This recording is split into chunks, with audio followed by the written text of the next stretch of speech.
Hey you guys, thank you so much for hopping on. If you are here, I'm gonna wait a few minutes to get started. If you are here, please say hello. Of course, if you are watching the replay later, just let me know that you're watching it so I can follow back up with you if you have any questions. I'm super excited to share this with you today because this is totally what I am all about. And I am so grateful for Jessa in this group to just open the space up to be able to share all of these trainings you guys have had this month so far, and so many more to come. So I'm just so excited to be in here and sharing this and meeting so many more of you. Hey Jessa, thank you for hopping on. I was just saying, so grateful for you in this group. I love what you are doing here. And you did make it. I hope you are feeling better. Oh my gosh, it sounds awful. But yeah, so I am going to go ahead and get started, and yeah, circle up with me. Feel free to leave your comments, and I will try to answer these as I go. But welcome.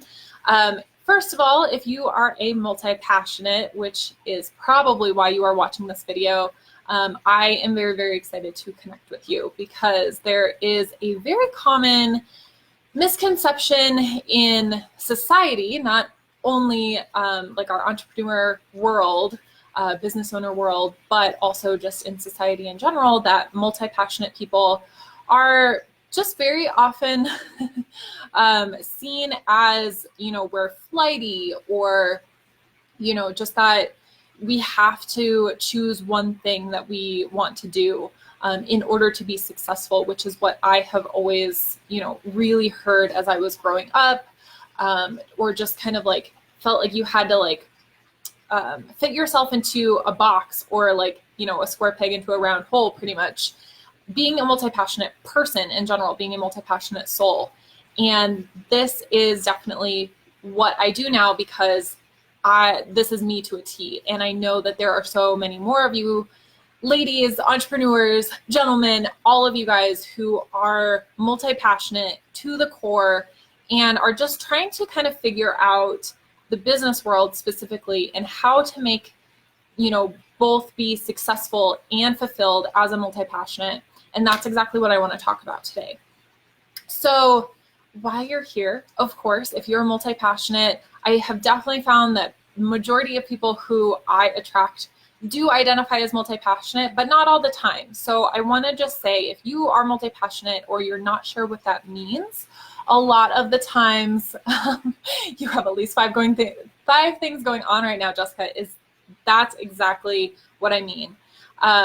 Is not all people will identify as being multi-passionate or multifaceted, or there's so many different like terms for it, right? But you may not identify as that, but if you have a lot of things going on, for example, a lot of my clients will typically be, say they're a mom, they're a wife, they're running their own business. A lot of them will also have like a day job or kind of a side job as well as their business, let alone like maintaining the house. Maybe you have animals like I do. Maybe you have other like personal goals that you're working on, like your health, or just kind of how you live on a daily basis, or financial goals, or things like that. Like there could be a lot of different goals that you have personally of things that you are doing every day to really fill up your schedule. And this can be great information for you too, if you just have a lot going on. If you're busy, if you're feeling overwhelmed with so many things, that I do love multi-passionate too. It's just so much friendlier. I agree. But if you do have a lot of things going on, and a lot of the things that you take on are things that you want to do generally, versus just taking on too many things, even if it's not what you want to be doing, which I definitely get that as well. It's something you have to work on for sure, but I'm not going to get into that today. You can also be seen as multi-passionate in that way, even if you don't identify. So I wanted to make that specific because I know not everyone identifies as a multi-passionate or multi-passionate entrepreneur. So if you are multi-passionate, if you are overwhelmed, if you are busy, I want you guys to really take notes today and definitely ask your questions. I want to hear where you guys are at. I want to know what you're struggling with. Today is going to be all about being a multi-passionate, really saying yes to and like giving ourselves opportunities to be successful and happy, fulfilled. I'll probably use happiness and fulfilled, both of those terms kind of simultaneously. In a sense, they kind of mean the same to me, especially being a multi-passionate.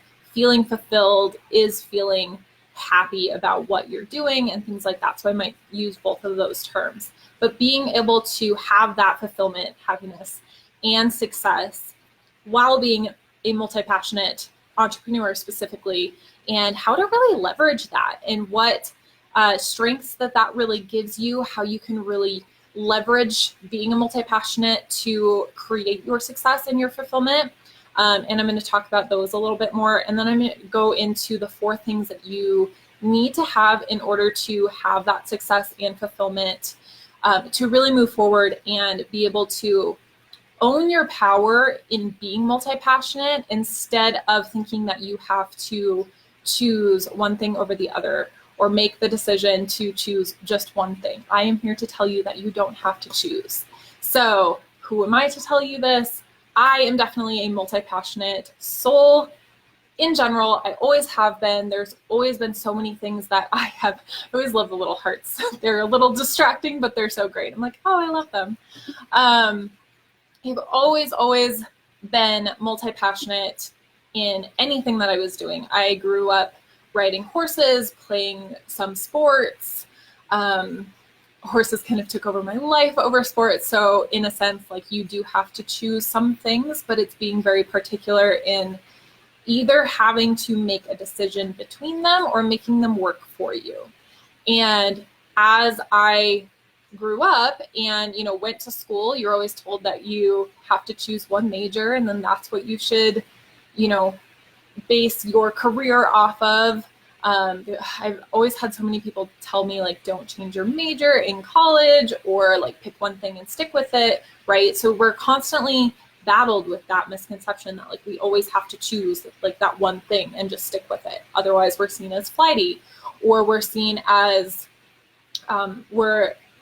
like a jack of all trades, right? You might hear that a lot, where you're good at a lot of things, but you're not great. You're not an expert at anything, which I'll disagree with. But there are definitely other strengths that come out of that. That's just kind of what society kind of tells you to do, is like pick that one thing, choose that one business idea and go for it. And don't think that you can do it all. Don't try to do it all. So I definitely broke the mold in that. And decided to go a different route. I really, I definitely have been through the corporate world. I have moved up the ladder.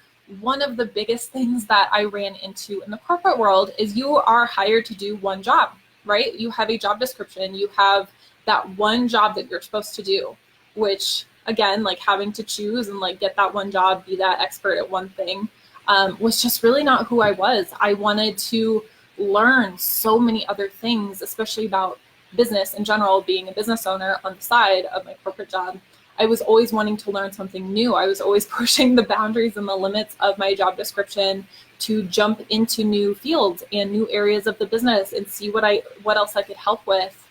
And that was great for a while, when I was able to kind of, jump around into different positions and be promoted and do different things.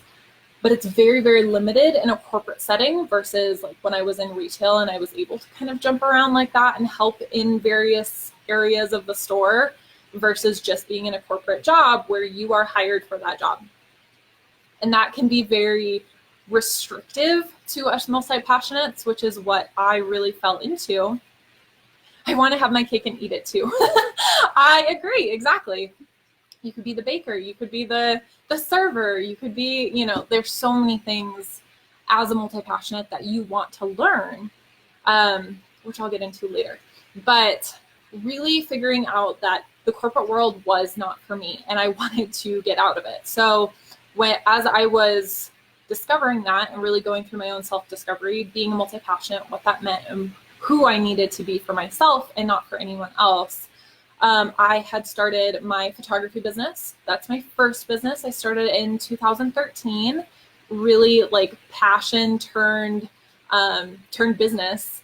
I just kind of up and went with it. I started photography in high school. It took me definitely years to really get a business started and then try to figure out what business was from there. If you would have asked me in high school if I would be a business owner, let alone of multiple businesses, I would have looked at you like you were crazy, but that's what happened. So I started my first business. Long story short, I now own 2 businesses. I have my photography business, I have my coaching business, and I do a couple side projects. I also do some VA and project management work on the side, as well as I sing and perform mostly with my husband, but with a few other bands, pretty much local to the Denver area.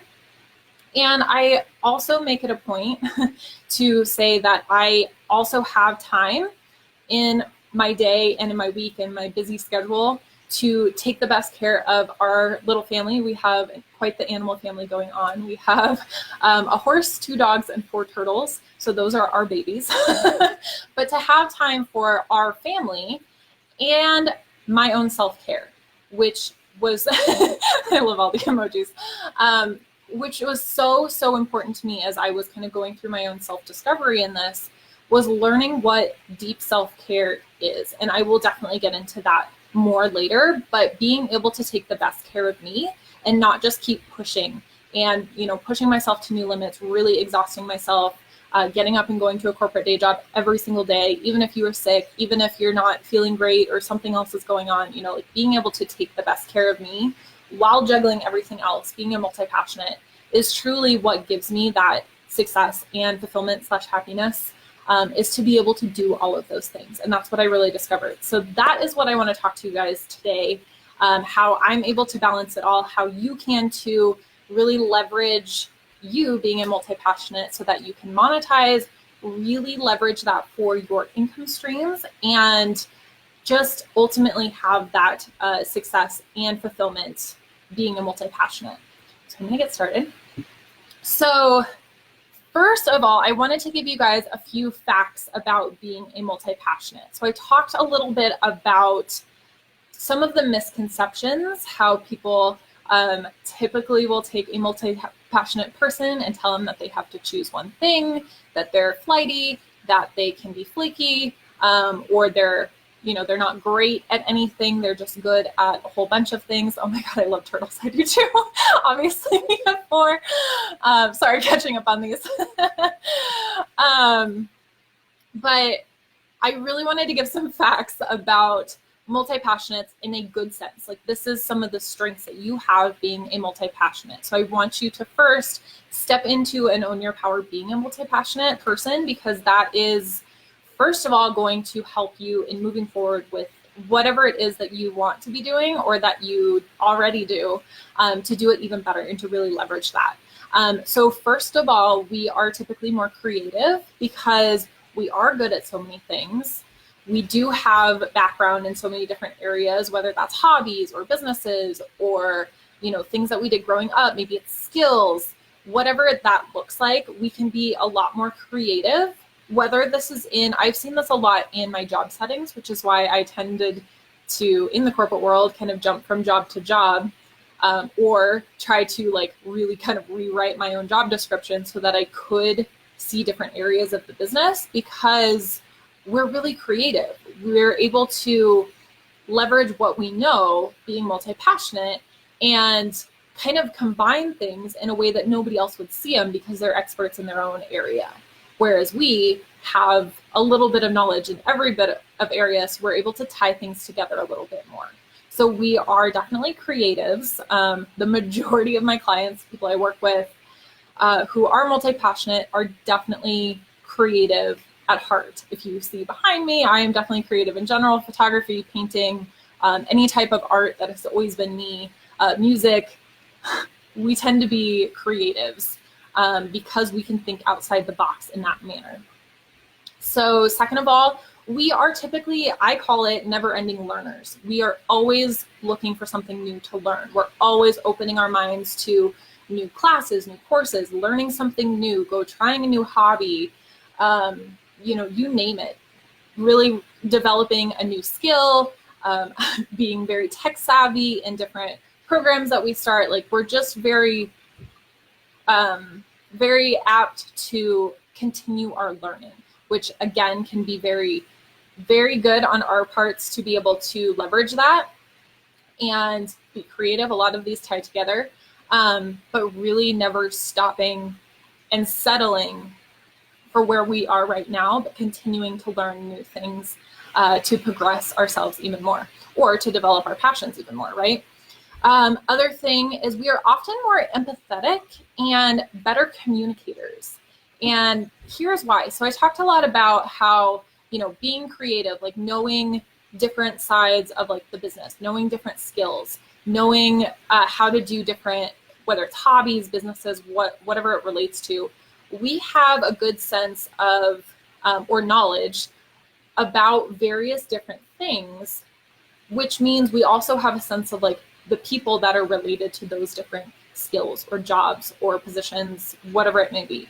So say in a work setting, when I was in my corporate day job, I had a little bit of sense of HR, of the communication department, of graphic design, of the business development side of things, and kind of like more of like the leadership side, like strategic planning and things like that, because of all of my background. So when I was able to kind of leverage all of those and like knowing the people that worked in all of those departments, I was able to really communicate with more, what do I want to say, more specified people. So like experts in the technology department, or experts in like strategic planning, or like, you know, how there's those experts in the different positions or different businesses, whatever it is.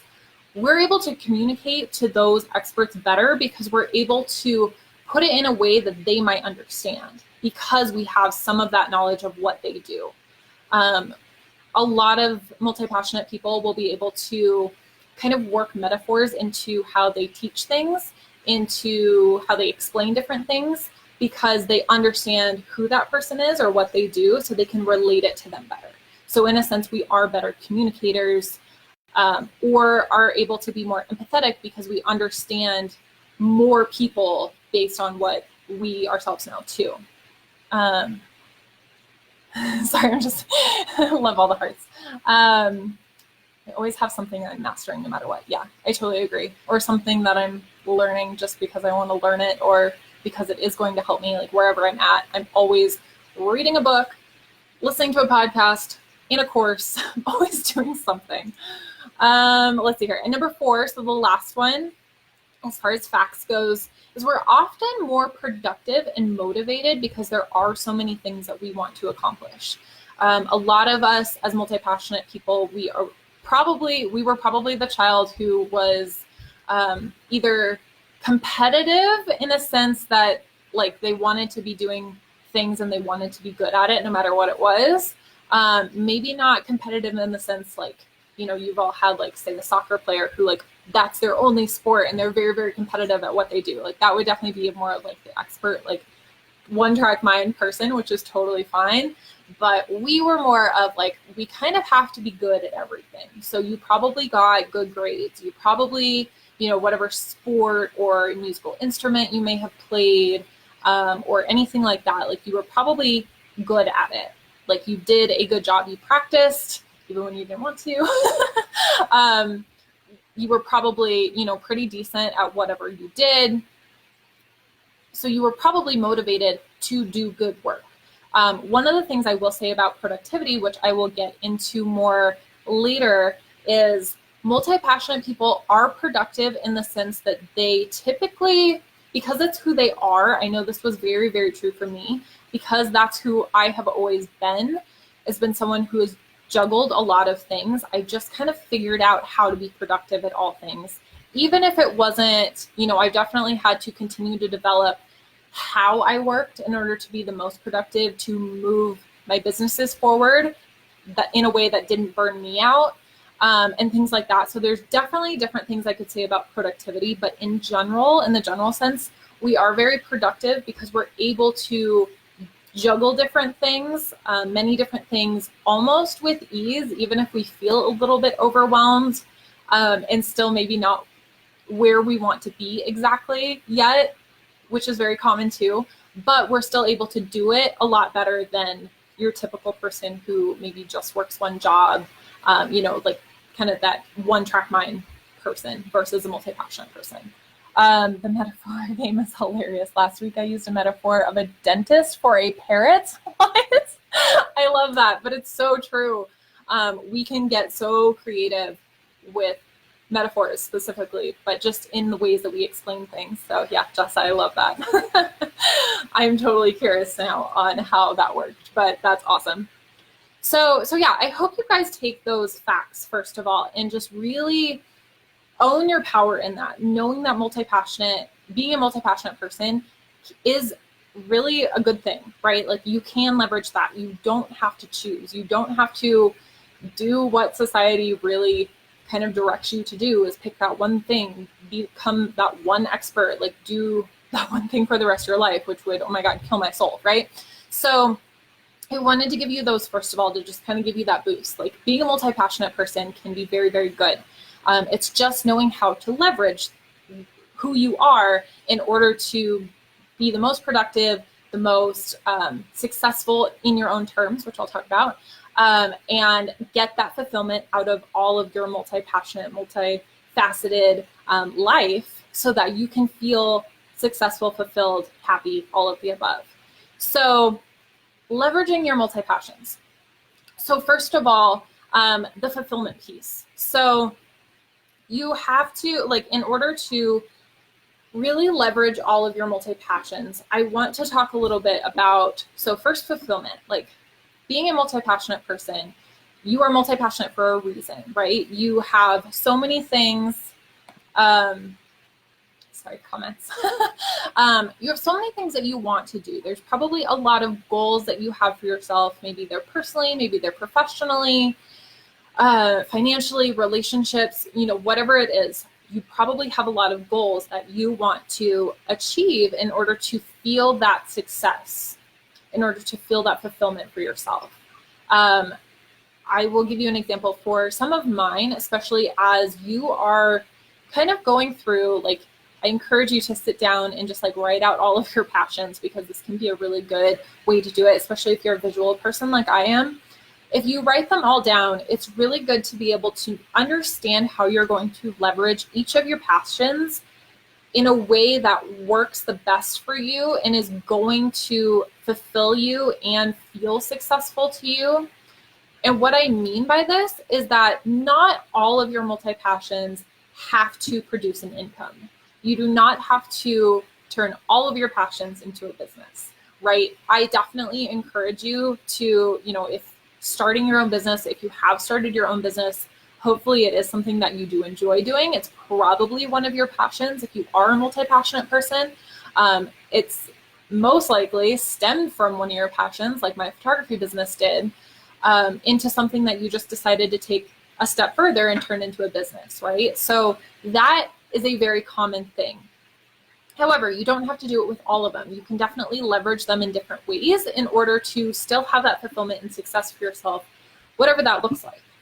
And you may not know which one or which ones you want to turn into a business or make money from, and which ones you just want to solely have as a passion. And that's okay, because that's what I encourage you to explore. This is definitely something I had to do for myself. And it does take a little bit of time to do, to really fully explore it and not just like give up on it or get frustrated with it, because that is one of the things about being a multi-passionate person and taking your passion to business that can be I want you to be cautious about, because when you are very passionate about something or many things, whatever that thing is, turning it into a business, since business is, let's be real, business is hard. There's definitely, there's strategies, there's ways to build your foundation to get you moving, and obviously like hiring coaches, like all of the things that you hear, right? You can make it so that it's successful, right? You can get it there, but it is going to be a frustrating journey sometimes. It is a roller coaster. If you have a business, you know this, right? So I want to be really real with you that not all of your passions have to be a business. Not all of them have to be income producing, and you shouldn't weigh on them or just be very cautious about trying to put this into the best terms. Be very cautious about when you are going down this road and exploring it, that you are cautious about your business becoming, or your passion, turning it into a business, becoming too stressful to the point of where you want to give up that passion altogether. I will share a couple years ago. So like I said, it was my goal for a while to leave my day job to focus on my business and really do what I wanted to do, really follow my multi-passions to produce my income, basically. So I had a more flexible schedule so I could get out of the corporate world, so I could really adhere to all of my multi-passions and feel successful and fulfilled, right? But about almost 5 years ago, I had been let go from my current day job, and all of the spiraling things of your mindset that go with that. Other than that, I only had my photography business at the time, and to put all of my income pressure on my photography business was like detrimental to it being my passion, right? It started to feel like a job. It started to be very stressful to know that that was the only way that income was coming in. So I really had to make the decision to go back and I started doing some temp work for a while, just part-time. So I had something supplemental that eventually turned into a full-time job, which lasted me 2 more years. So it doesn't always turn out, it's not like you can leave your day job and just do it like that. If you can, great, but it doesn't always work like that. And that's the part I want you to be cautious about, because I don't want you to start resenting your passion because you've turned it into a business and now your income is really relying on your passion. Sorry, not all my passions are income, but when people ask about what I am doing, my other money-making passions tend to be what someone might need. It's true. It's amazing what can come of it when you're very clear on what your multi-passions are, or you're exploring different things. Some of them definitely can turn into even just like one-time money-making things, and some of them definitely, go more down the business route. Like my photography has took off, and it's my biggest income stream right now. But if you see, like some of my artwork, like I love to paint, and I have sold a couple paintings, not for lots of money, don't get me wrong, but like I have sold a few, so it has like produced a little bit of income for me, but it's not something I'm really pursuing, because painting is really something where I'm able to do it for my own self-care and my own creativity and kind of just for me, that I don't want to put that pressure on it. So I want to give you that, like leveraging your multi-passions can be very, very great, especially for if you have multi-passions and you are able to turn them into businesses or little side hustles or whatever you want to call it. It is a great way to build income streams so that you're not just focused on one. So like I was talking with my photography business a few years ago, when I only had that one, that was very difficult. Today, I definitely still have my photography business. It is my strongest income stream, but I also have my coaching business. I also have, I think I mentioned, I do some VA work and project management work with a couple coaches that I work with as well. Sorry, those are my dogs. Girls, there's another dog outside.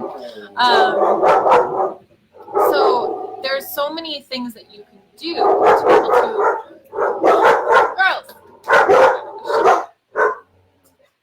Sorry, I like throw the pen across the room. This is real life. This is not planned. Yes, oh my gosh. You haven't painted in years because you felt pressure to make an income from it again. It's so true. It can be so easy to allow your passion to get mixed with, especially when it comes to financial terms, to put that pressure on it and to start resenting it, to start treating it as a regular job instead of a passion. I'm throwing pens at them. and have that be like a stressor to where you don't want to do it anymore. And that's what I want you guys to avoid, because that's one of the biggest challenges with multi-passionate people is, you know, turning it into a business, and that's the road it can go on. So that's what I'm going to get into a little bit with how to kind of avoid that. But I want to make that really clear. Like, being a multi-passionate is great. You have all of these opportunities, but to be cautious on really that one big thing is to not let it be too pressurized to start resenting it and not, you know, wanting to throw in the towel and not do it anymore, right? So they sound big. They're really not that big. They're actually really nice. They just are barking at something. I think you meant pets. Yes, we have a lot of pets. We have 2 dogs, 4 turtles, a horse. That's all right now. Our apartment only allows 2 dogs. Otherwise, we probably have more. So going back, leveraging your multi-passions. One of the other things I wanted to share, especially about, you know, being able to turn some of your multi-passions into income streams, is that you have multiple income streams, right? So this was definitely something I know I needed after I tried to just base my income off of my photography business, and knowing that that was way too much pressure for me in general, especially since I love photography so much, is now that I can still do my photography, still have it as a really good income stream, but also have other ones, especially like, I'm sure, you know, any business, but especially with my photography business, what I have realized throughout the years is I have, you know, there's different times of the year that are a lot busier than others. January, let's see here, December, January, I usually have not much at all. I actually want to, this next year, plan to take January completely off so that I can just enjoy, because I know that that is a slow time for my photography business specifically.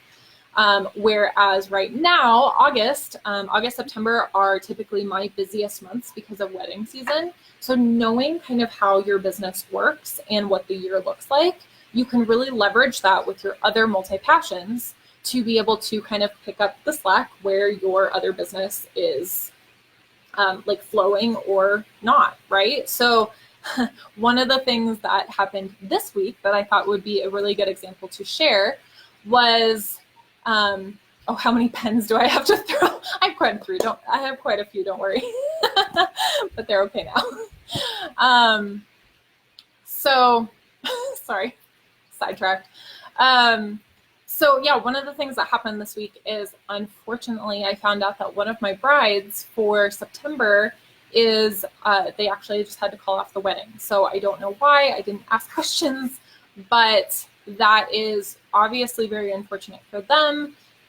And I feel for her so much. I just hope it was for the best. But also, I mean, being a business, you have to take account, like, that was income that I had planned on, right? So knowing that that specific wedding is not going to happen and that the full income is not going to happen, I still, of course, have my deposit, but not being able to get that full income, it has actually, you know, it can kind of be a blessing in disguise, in a sense that I do have multi-passions. I don't have to worry about not having that one, like, sale, so to say.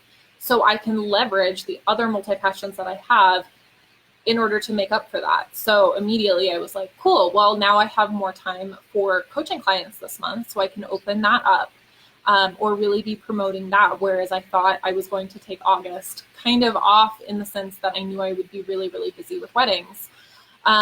Or I can take on a new VA client now, which I am already talking to someone. So it's like, you have multiple streams of income that you can leverage when something like that happens. So instead of, you know, if something had canceled on me 5 years ago when I was just doing my photography business, like, that was detrimental to my income at that point, right? Like, I was relying on that. That would have sent me over the edge, you know, like, it can be really, really hard unless you have other things like that to leverage. So now that I have set myself up with having different multi-passions that I have monetized, I can really look to the other ones when something else kind of falls through, and leverage them at different times of the year to really have a better, be more in control of my income throughout the year, than being your typical like freelancer and just doing one thing to support your income, right? So there's definitely different ways that you can leverage being multi-passionate to give you various options, definitely to have that fulfillment overall so that you have your hands in. So for me, I can be doing my photography, I can be doing my coaching, and I can be doing some of like my systems and strategies work, which I do with my MBA clients. I can sing, like I can do it all in the sense that it's still like all of those are bringing me income. And at the same time, I feel super, super fulfilled because I'm able to do all of those things instead of just pick one day job that I have to do for, every day for 40 hours a week, right? So a great way to be able to leverage so many different options. And now I wanted to get into the 4 things that you need to be able to feel successful and fulfilled, to have that happiness and fulfillment and be successful, being a multi-passionate person. So this is part of what I help my clients with, and I thought this would be very helpful. So this is the part, if you guys are taking notes, if you're watching this later, I would love for you guys to work through this on your own just to see what this looks like for you. So this is a little bit, and then I do have a workbook that I will give you guys at the end of this too, so that will kind of help you dig into that a little bit more. It's great to just have some more clarity around what I'm going to talk about. So the first thing is having clarity. So this sounds very basic. I know you hear clarity all the time, but this is what I mean by this. And this is what I wanted to touch on from earlier in this video. So first of all, in order to know what your success and your fulfillment look like, you have to define it. You have to be very clear on what that means for you, because every single person is going to define their own success very, very differently. This doesn't just mean, I see this all the time where all of the emojis, I see this all the time where, there's if you just go on Instagram or Facebook ads or anything like that, like it's the 10K months or the 100K year or having, a fully booked client load or whatever that means. Or, if you're a photographer, it's like booking so many weddings or at a certain price or things like that, right? Like you really have to decide what success looks like for you. And this can be very challenging if you've never done this before. So I encourage you to really, really dig deep in this. This is so me. Heather, I'm so glad. I'm always asked why I just don't choose one. Yes. Oh my gosh, Heather, we so should talk. This is totally why I wanted to share this, is because we're always told, especially in like whatever career, profession, business, like we decide to do, or like whatever we want to do, it always has to be one thing. And that's what I so want to get away from, because it doesn't have to be that way. You can leverage these to really fill your soul, because I know you are different as a multi-passionate, and you have so many things that you want to do. Oh my gosh, it feels for you so much. So yes, so define what success looks like for you. What does that mean? How do you spend your days? How do you want to work every day? What does working in your business or working in your multi-passions look like for you? What does that mean for you financially? What does that mean in your relationships? What does it mean in your career, in your, if you're spiritual, if you're religious, if you, for your animal family or for your regular family, like what does success mean to you? Like define that. If you had that right now, what would it look like? I really can't stress that enough. Like I want you to dive in and explore that, because that is the first part, regardless of who you are. You have to define it for yourself. So the first piece is clarity. And also this could definitely be a good tool, a good time to work through your multi-passions, like really getting clear on what those passions are and which ones you might want to explore. It might be some passions that you think, I had a client just earlier this year who she mentioned she wanted to kind of look into photography and kind of start doing it and maybe get her first camera. And now she's like started her business and she found out that she loves it. And like, it doesn't have to be something that you're even currently doing, but if it's something that you've wanted to do for a while, even if it's something you've wanted to get back into after so long, I definitely encourage you to explore all of those things and just get clear on what those passions are. You never tell someone to only have one hobby. Absolutely. Have multiple for sure. So the first step is clarity. Second, your mindset.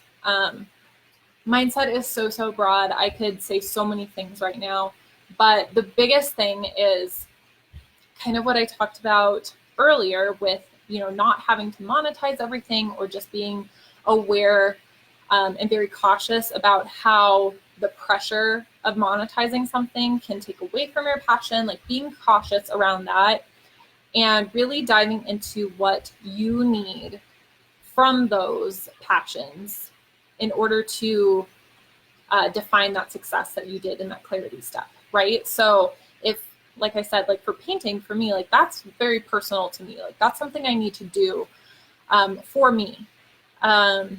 And honestly, like I don't even try to sell a lot of my paintings because I painted them for me, right? Or some of the paintings like I paint as a gift. I don't, it's not something I can really do like for commission because it wouldn't feel the same to me, right? Whereas photography, on the other sense, I absolutely love doing it. I definitely do it on my own still too, but it's something that I really get fulfillment from when I work with my clients and I'm able to give them pictures like, for their business, for their wedding, for events, like whatever type of shoot I'm doing, like it works in that sense. I hope that makes sense. So keeping your mindset, I don't want to say just in a positive place, but knowing what practices you need to keep your mindset at a higher level and positive in a sense that you are motivated, you feel inspired, you feel taken care of, and you're ready to work through any type of blocks, any type of limiting beliefs you might have, especially if you're just getting started in really taking this leap into your multi-passion itself and like owning your power in this and just starting on this journey in a sense. If you have like one business and you're like, I want to go after multiple passions and see what that looks like and start exploring these, there's a lot of things that can come up during that time. And you have to be ready to just explore those as well. Doesn't mean you're always going to get it right. Doesn't mean it's not going to be hard. But you go through a lot. It's so much more of a personal journey than just a professional journey, especially when you are a multi-passionate person taking a passion into your business or turning it into a business and trying to figure out what this whole business thing is. It's very much a personal journey as well as a professional journey. So knowing that you need to work on your mindset and you need to have practices in place in order to do that and keep you inspired, keep you motivated, keep you moving through things so that when things come up like that, limiting beliefs, blocks, definitely fears, different ways you might feel anxious about something or you've never done it before and you don't have a lot of confidence to do that thing. Especially, I'll be honest, a lot of my clients taking passions to business, they're very, they feel like they lack confidence in being able to charge for something. That's probably the most common thing. So knowing that those things are going to come up and knowing that you need to have some type of practice in place to be able to take care of yourself during that process. That is huge. The more I explore, the more I find even more I enjoy. Yes, I agree. I love that. Keep exploring, Heather. I love that so much. It is so important. Yes, I totally agree. You have to have that, right? There's a little bit of everything in that. Number 3, this kind of works. So all of these kind of work together. They are very interwoven. So I've probably mentioned parts of other, like of these 4, I've probably mentioned the same parts in each of them because they are very interwoven. But number 3 is self-care. And I want to preface this in saying that I don't, something that I really talk about as far as self-care is that self-care is so much deeper than just like going and getting your hair done or just going and getting a pedicure or pampering yourself or getting yourself a cup of tea or something like that. Like those are all great. Please don't get me wrong. Like if that's what you absolutely love, please go do that. That is definitely a form of self-care. What I mean when I say like deep self-care is really understanding yourself. So really going through that journey, that personal journey to understand yourself, who you are, what you need, what you enjoy, what you don't enjoy, what you need to develop, like strengths and weaknesses, like just knowing you to the core, where you know how to take care of yourself in the best way. And this also means like learning how to say no. If you're anything like I am, I definitely struggled with saying no for so long because it feels really good to be able to help people. Like I have always been the type of person who loves to help people, but in a way that, sometimes even helping someone, even if I didn't want to do it, it still kind of felt good because I knew I was helping them. I knew that they got, the assistance they needed. They were thankful about it, like whatever it was, it still felt good. However, if I was resenting it in any way, if I was overflowing my schedule and saying yes because I really didn't have the time, but I felt like I needed to say yes, I wasn't setting a boundary, anything like that, like that's very typical, especially in women, because we tend to put others before we put ourselves. And so this deep self-care is really understanding when you need to say no to things and how to say no in a way that feels good to you, how to set your own boundaries. This can be, as simple as, I know a big one for me, especially lately, is like not working all of the time, especially because I do work on things that I'm passionate about. Like everything I do, I'm very passionate about. It can be very easy for me to like work all of the time. But I know that that's when I can exhaust myself. I can really get like burnt out or just tired, or I just don't take the time to enjoy other things and just like enjoy like my life, right? So you really still have to like set your boundaries and be very specific on how you need to care for yourself. Another thing of like when I stepped out of my day job, when I left my day job, it was a huge priority for me as part of that goal to not just leave my day job to do what I loved full time and work more hours than I ever did at a day job, let's be real. But it was really about being able to take the best care of me, because when I was in my day job, I was, working 8 hours a day. I would come home and work on both of my businesses. I would, run around and do shoots or go to my husband's shows or do my own gigs. During the weekends, like I worked myself like crazy. And, Monday morning rolls around and you still have to get up and go to work, right? And you still have to be there 8 hours a day and then come home and kind of do it all over again. So one of the biggest things for me is when I left my day job, it was to be able to take the best care of me, because I knew that's what I needed. So that meant actually getting enough sleep. That meant taking a break when I needed it. That meant when I was frustrated or when I had a headache or whatever it was, when I wasn't feeling good or motivated about working on something, that I could take a break, that I could go and meditate for 5 minutes, that I could go and take a nap if I needed it, that I could go for a walk with the dogs if I just needed to refuel myself, something I definitely didn't feel like I could do when I was in my corporate job and I just had to be at work. Is really understand my body, understand what I needed, and take care of myself in that sense. Take the day off if I needed to. Take some time to myself, whatever that looked like. Go to bed early, sleep in that day.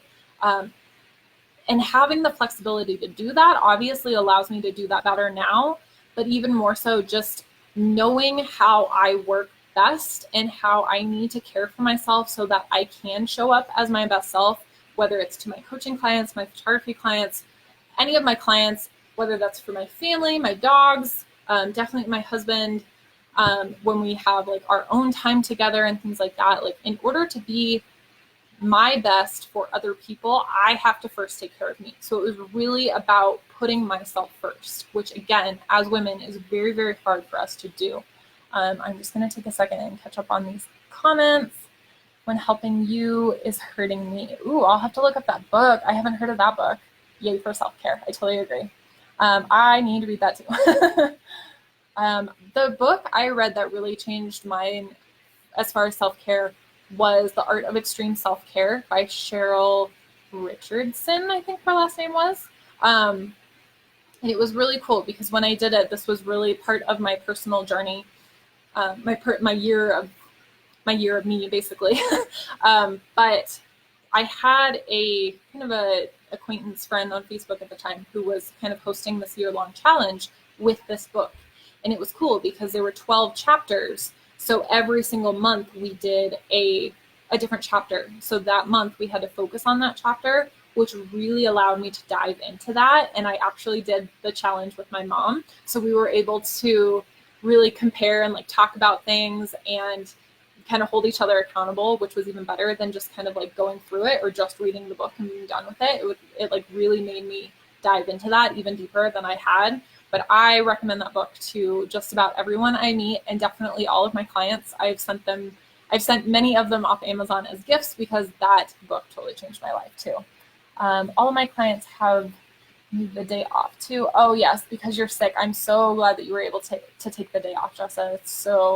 It's so key, especially when we need it the most. And it's so great to be able to do that and not just, be worried about taking a day off or using sick time or vacation time at work or just asking for the day off, especially depending on who you work with, right?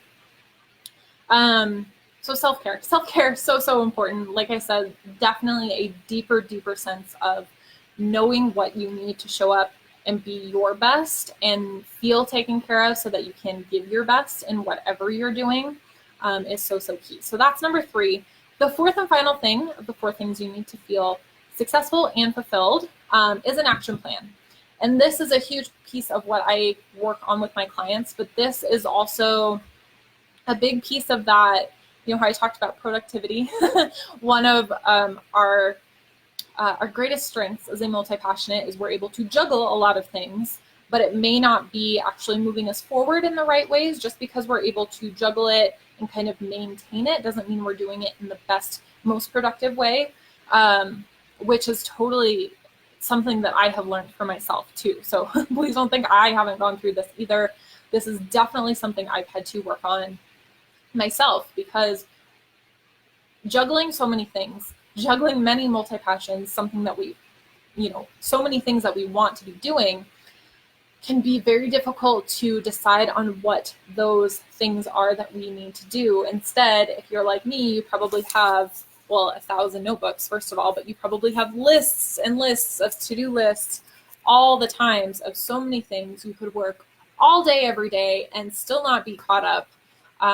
This was definitely me for a while, where I had so many to-do lists and so many things I wanted to get done, but it's really about understanding your first 3 things that I talked about. So really defining your success, being clear on what that success and what that fulfillment look like for you, having a mindset practice around that, to working with mindset and your self-care, to be honest, to take the best care of you mentally, physically, spiritually, like any type of you, just taking care of you fully to be able to keep moving toward things and being able to do all of the things is so important. And then having this action plan in place so that you know what to focus on that's going to move you forward, that's not going to burn you out, that's going to be the most productive in how you spend your time and energy, so that you can save your time and energy. You don't have to be like spending your time and energy all day, every day, working on everything you think you need to be doing. It's really about being intentional, having that plan to know what you should be doing, what those priority tasks are to move you forward, and then doing those things in a smart way where you still have time to spend time with your family, to spend time taking care of you, so that you have some of that flex time and you're not just working all of the time, because that can be so easy to fall into. One of the biggest things that I realized when I left my day job was, like working in a regular corporate job, especially if you are an hourly employee, but definitely can be, very similar to a salaried employee too, is you're at your job for 8 hours a day, 5 days a week, right? If you have a normal schedule, that's probably what you worked. You are basically paid to be there those 8 hours, and you kind of just have to keep yourself busy, right? Like you have to be there, especially if you're salaried too. Like you have to be there, you have to do your job, but you basically just keep yourself busy until you can go home. A lot of the times, unless you're in more of a leadership position, there were times in my day jobs where I was an hourly employee, where I was paid to be there 8 hours a day, and I knew what my job duties were, but did I really know if I was moving like the business forward, if I was actually making a dent in what we were supposed to do, right? Like, I don't know, maybe not, right? Like, that's what a good manager is supposed to do, is to let you know if you're on the right track. But a lot of the times in a bigger like business corporate setting, like, you don't know if you're really helping those cogs turn and like move the business forward. If I could talk clearly, I can't. So when you go to work for yourself, you're so used to just keeping yourself busy.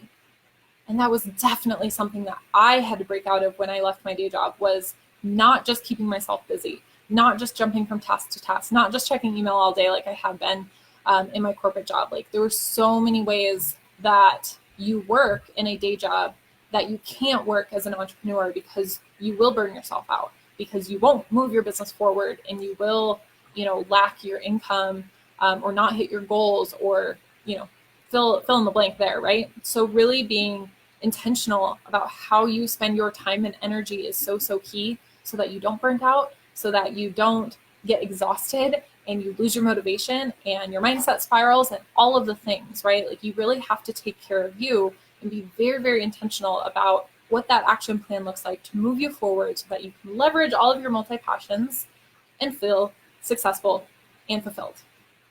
So I hope that was super helpful for you guys. I hope that you took some notes, especially on that last part, to kind of work through some of those pieces for yourself. Like I said, like, this has been an ongoing journey for me to just kind of figure out all of these things, especially in a world that tells you that you have to choose one thing, that you have to just do one thing and stick to it, right? Like, we hear that all the time.